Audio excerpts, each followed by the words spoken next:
Chairman. Chairman, I would like to ask you about the interconnectedness of Fannie Mae, which is owned, the largest shareholder is the United States government. It's in conservatorship, and arguably every loan that's originated today in Fannie Mae is explicitly guaranteed by the Treasury. When the mortgage-backed security, then Fannie Mae packages the mortgage-backed securities, the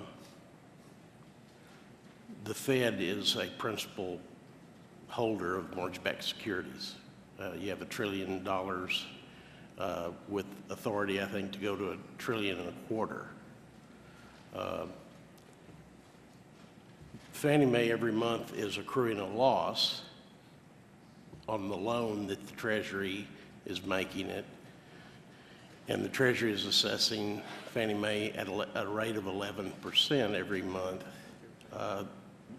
This loan, and they're loaning Fannie Mae the money to make the interest payment. At what point, who exits first?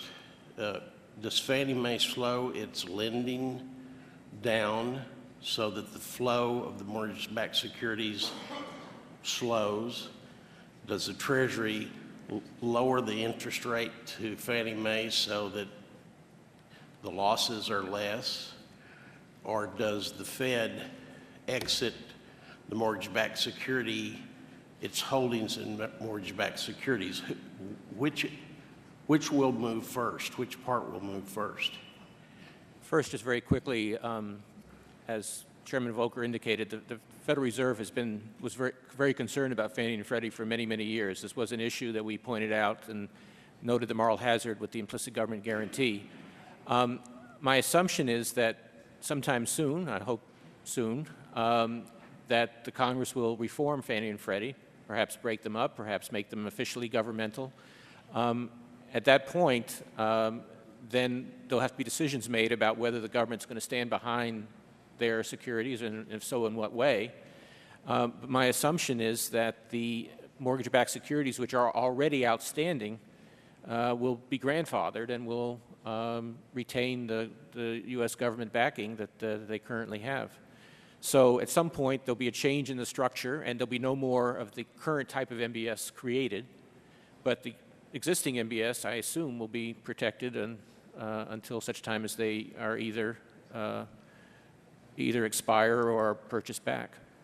And a couple of weeks ago, I read that the Treasury had sold $200 billion worth of notes, paper, and had deposited that with the Fed.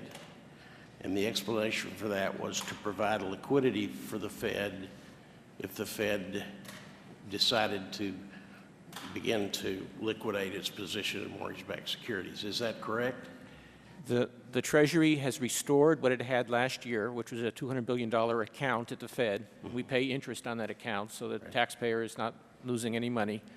And it has the advantage that it reduces the amount of reserves in the banking system for the given amount of mortgage-backed securities that we hold, and that gives us more flexibility as we manage policy going forward. And my last question, how does the Fed acquire the mortgage-backed securities? Does it acquire them directly from the agency's auctions, or do they acquire them as collateral from banks that are borrowing against them? We buy them in the open market. Okay. Okay. Thank you, Mr. Chairman. The gentleman's time has expired.